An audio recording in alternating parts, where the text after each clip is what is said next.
Lily is a bright, spunky girl. She loved to do flips and swimming and going to concerts and just living her best life.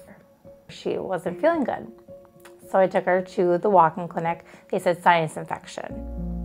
At Thanksgiving, she wouldn't eat anything. She was still sick, throwing up, lethargic, very pale. So then that Saturday, I took her to the ER. He gave us the medicine. He said, if she's still not feeling good, call your doctor on Monday. And so then Monday, I call our pediatrician and we go in. She's like, yeah, I gotta see her. Something doesn't sound right. They pulled me out in the hallway with her dad and said her heart is 20% functioning. We need to get her up to Children's Hospital right now. I went in the ambulance with Lily, and it was the most nerve-wracking 45-minute drive of my life, not knowing what was going to happen from here on out. She was kind of our classic case of a heart failure patient. She had medical issues that were unclear for a couple weeks to months, and then finally ended up at Children's Hospital, where we discovered that her heart was very, very sick. How could her heart only be 20% functioning? She's been healthy her whole life aside from ear infections. And now it was just a waiting game and tons of test results, and we didn't know what our future was going to look like.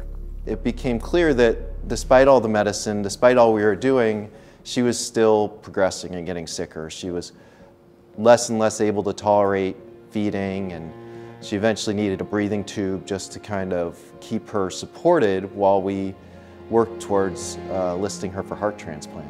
I just remember that night everyone else left and I was there, and I just knelt down at her bed and I was just sobbing.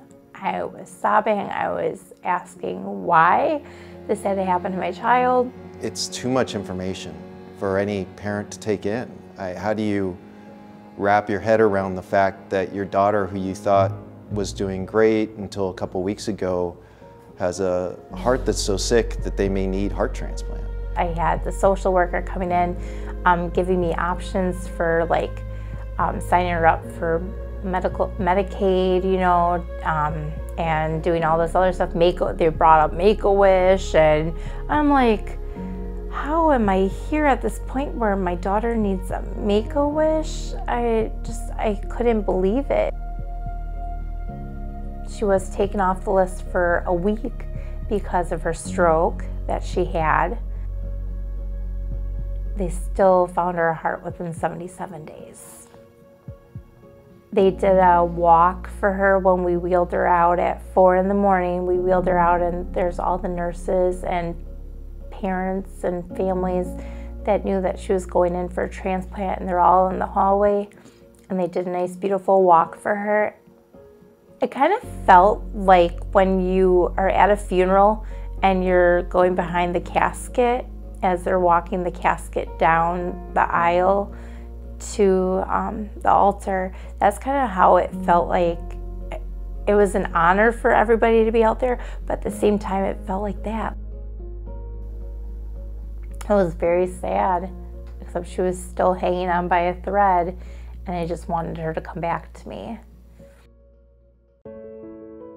You know, that is the most magical part of this job. You know, there's this moment in the operating room where the heart that's been put to sleep with medicine comes back to life and starts beating again. And you know, that's the first moment you start to realize, you know, this kid really's got a chance to make it. When he came to us and he said that everything was beautiful and it was working, I gave him a hug.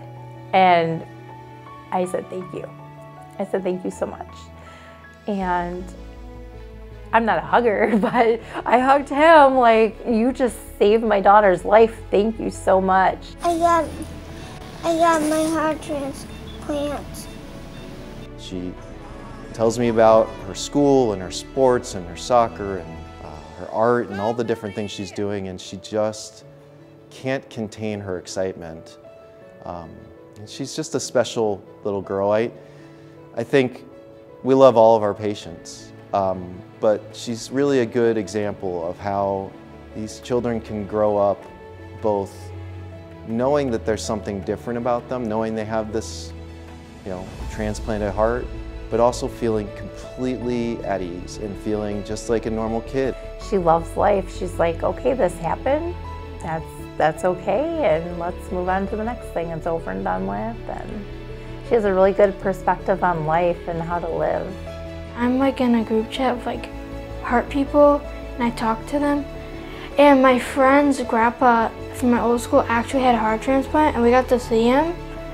And I actually saw him, and I said, don't think of the negatives and that, just think of the positives.